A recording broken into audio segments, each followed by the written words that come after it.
C'est un homme de radio, bien sûr. C'est un homme de scène. C'est un homme de télévision aussi. François Pirette. Infirmier, il faut faire. Infirmier, j'ai fait.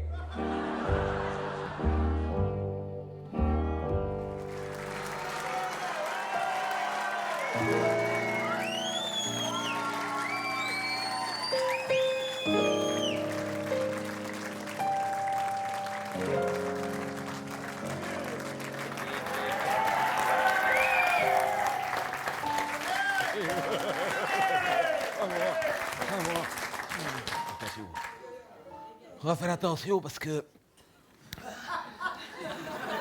cette semaine-ci au home, ils en ont profité. Ça fait 15 jours qu'on ne mange que du concombre. Ce qui fait qu'on a une épidémie de gastro-entérite. Oh. Le home est en affaire coulante.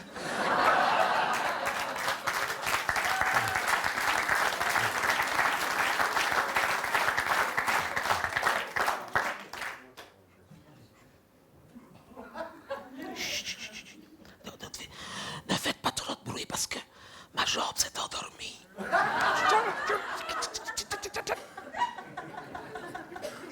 Celle-là non, mais celle-ci. Celle-ci. Elle s'est endormie, ça fait bien 1 heure qu'elle dort. C'est à cause de ma circulation. J'ai une mauvaise circulation, donc le soir, quand c'est trop tard, ça t'arrivera aussi, hein.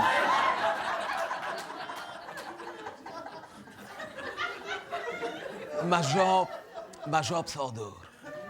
Regarde. Attends, hein. On va essayer, je ne garantis rien.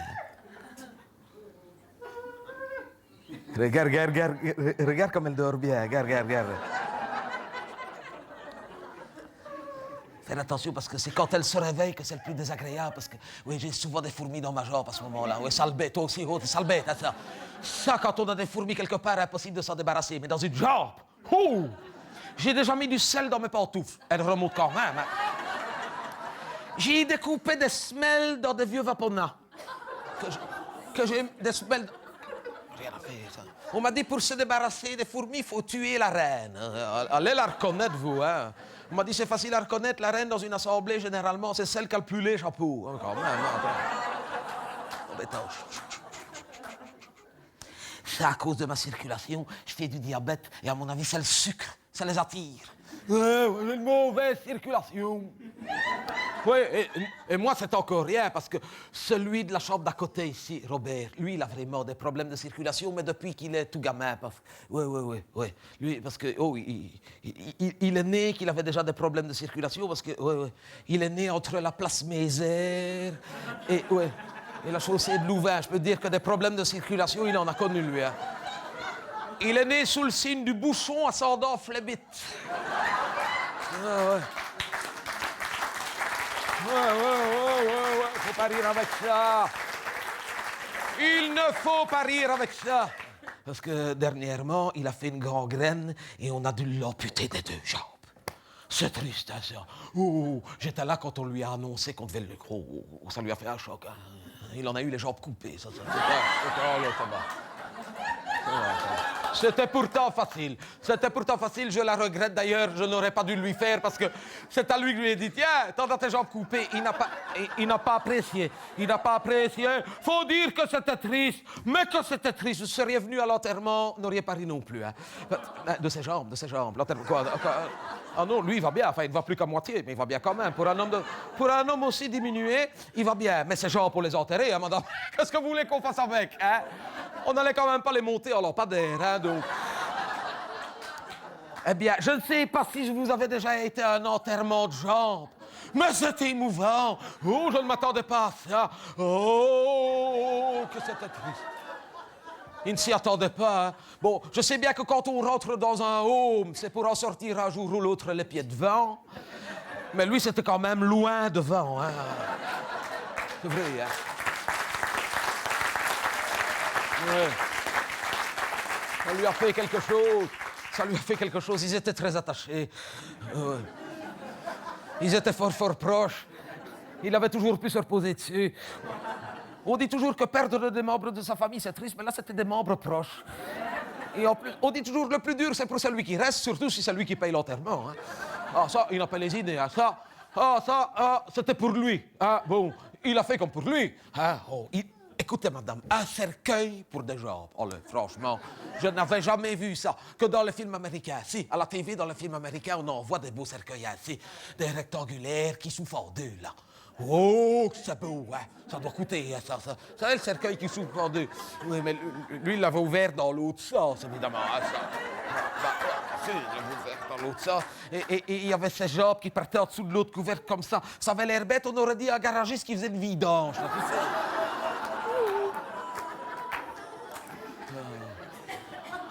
Et le jour où on a dû fermer le cercueil, oh, il a été au funérarium. Oh, il était là. On voyait que ça lui faisait quelque chose et il avait du mal de dire au revoir. Oh, il a pris ses jambes à son cou.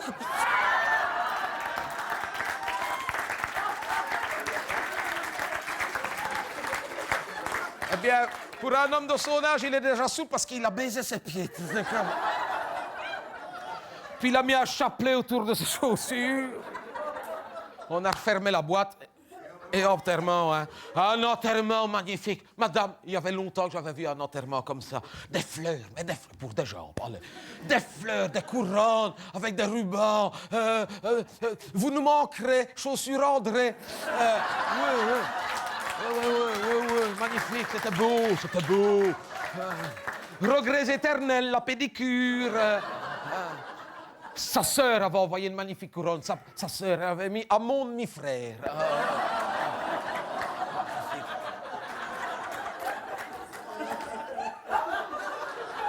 Il y avait une couronne, je me dis c'est quelqu'un qui s'est trompé d'enterrement. Il était marqué « À mon épouse regrettée ».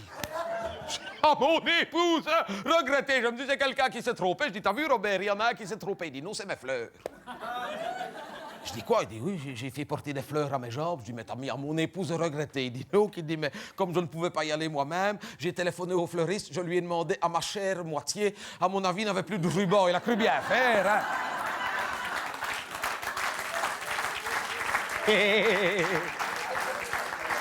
Hein? Oui, moi aussi, bien sûr, j'avais envoyé une couronne, mais moi j'avais mis quelque chose de sobre. J'avais mis merci pour les pantoufles.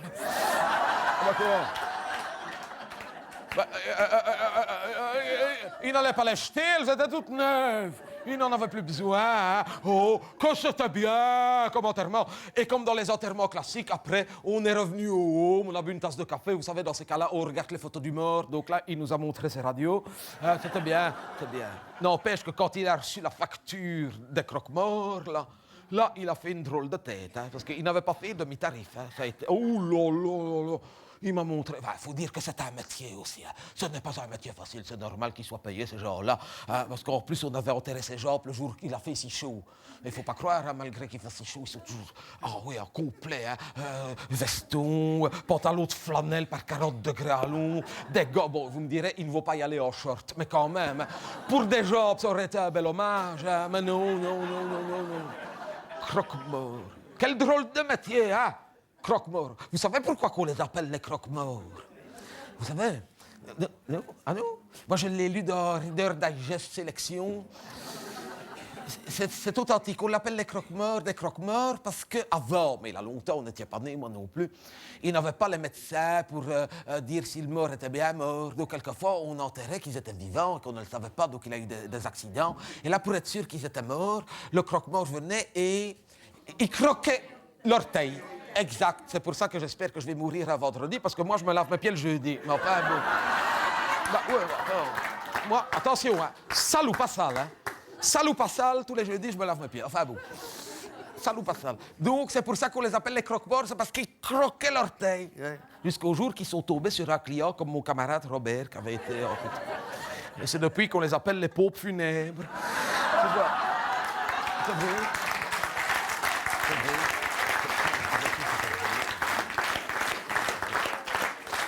C'était pour ne pas être enterré vivant. Moi, j'ai peur qu'on m'enterre vivant. Quelquefois, j'y pense la nuit. Je me dis, si je m'endors trop profond, que je ne me réveille pas, les infirmières vont penser que je suis mort, me voilà dans un cercueil.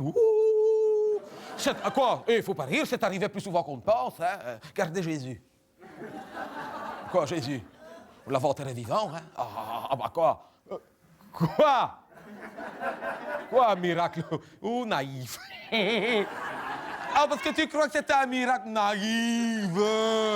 Un miracle, je veux bien aussi. On l'avait enterré dans une couverture. Une pierre tombale, d'accord, une pierre toute droite, ronde, un calapoussé. J'aurais bien voulu le voir, moi, de nos jours, dans un cercueil en zinc avec des clous assis et une pierre tombale de 4 tonnes et demie au-dessus de sa tête. Il aurait moins fait le malin, hein? Oh.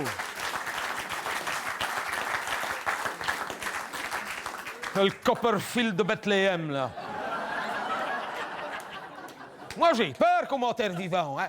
J'ai peur, mais c'est arrangé, c'est réglé. L'infirmière est au courant. Quand je meurs, il faut m'enterrer avec mon GSM chargé. À fond. On ne sait jamais, monsieur. On ne sait jamais. Hein? Et c'est une idée qui m'est venue bêtement un jour que j'allais à l'enterrement d'un camarade, Marcel. Enfin, on s'entendait bien et on va à son enterrement. Et je ne sais pas ce qui s'est passé. Est-ce que les infirmières, pour le mettre dans la boîte, lui avaient mis son beau costume, que dans une poche du costume, il restait son GSM? Je n'en sais rien, on n'a jamais su. N'empêche qu'un cercueil qui sonne en plein sermon, ça fait un drôle d'effet. Hein? Il y a le curé qui était là. Eh bien, mes frères, nous sommes réunis ici pour accompagner Marcel dans son dernier voyage. Au début, on pensait que c'était l'antivol, on n'avait pas réagi. Et quand Dieu nous rappelle, je dis, hé Marcel, décroche, il y a Dieu qui te rappelle.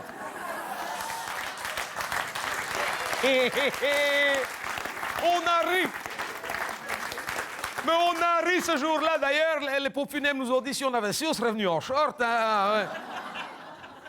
Non, moi, je vais me faire enterrer avec mon GSM, mais je vais le couper avant, hein. Ah oui, ah, bien sûr, hein. Je mettrai un message, hein, mademoiselle. Je mettrai un message, je dirai « Bonjour, je ne peux malheureusement pas vous répondre pour l'instant, car je suis momentanément décédé. Laissez-moi un message, je vous rappellerai dès mon retour. » Je suis sûr qu'il y en a qui me laisseraient des messages, hein. Non, j'en suis sûr, parce que j'ai fait un essai. Si, j'ai fait un essai, il n'y a pas longtemps, j'avais changé mon message, j'avais mis ça, j'ai dit « Bonjour, je ne peux malheureusement pas vous répondre pour l'instant, car je suis momentanément décédé. Laissez-moi un message, je vous rappellerai dès mon retour. » Il y en a un qui m'a laissé un message, hein. Je l'ai rappelé, il a fait un malaise.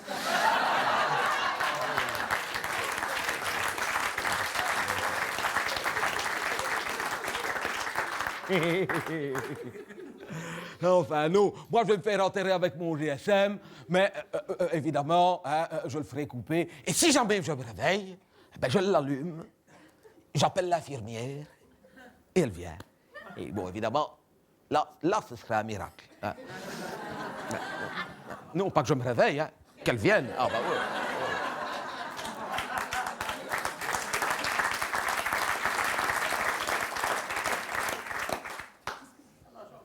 Non, elle dort, regarde. Regarde, elle dort, regarde. Toi, t'es bien mis, regarde. Quelle heure est-il? Minuit, ouf! Il est temps qu'elle se réveille. Parce que le problème, ça ne me dérange pas qu'elle dorme, mais si elle dort trop longtemps, après la nuit, elle ne sait plus dormir. Et c'est embêtant, parce qu'elle se relève, tu vois. Oui.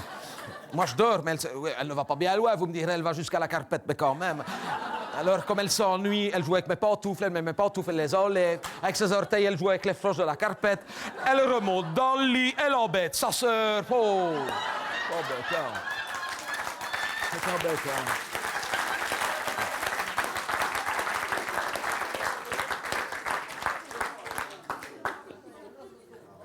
C'est mon bras.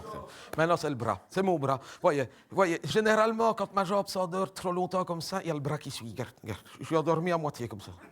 Toute cette moitié-là est endormie. C'est embêtant. Hein. On dit toujours qu'à partir d'un certain âge, qu'on ne dort plus qu'à moitié, mais moi, c'est jamais la même moitié. C'est très embêtant.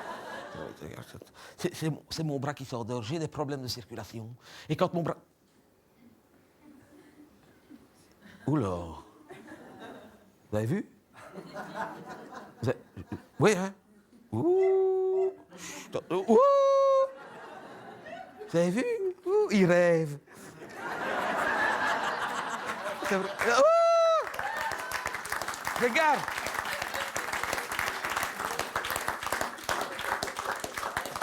C'est comme les chiens, ils rêvent. Oh, et, oh là. Et, oh là, oh. Allez, allez, couchez, allez, voilà. Le problème, c'est mon bras quand il rêve, il est somnambule. Et ça, c'est... oh, où est-ce que tu vas? T'embêtant, allez. Il ne faut pas contrarier un somnambule, il paraît que c'est dangereux, mais quand même. T'embêtant. Regarde, je ne le fais pas exprès. Je ne sais jamais où il va dans ces cas-là. Regarde. À mon avis, tu l'attires. Regarde. Je sais pas ce que c'est. C'est embêtant. C'est mon bras, tu vois. Il est somnambule. Je suis au courant. Ça lui arrive pas souvent, mais quand ça lui arrive, c'est embête. Et oh Dieu.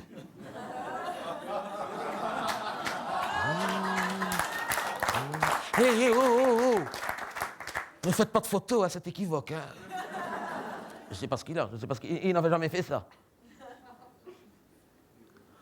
Je sais ce que c'est. Parce que cette semaine, j'ai lu le livre écrit par le journaliste, là, sur le passé de De Wever. À mon avis, il fait un cauchemar.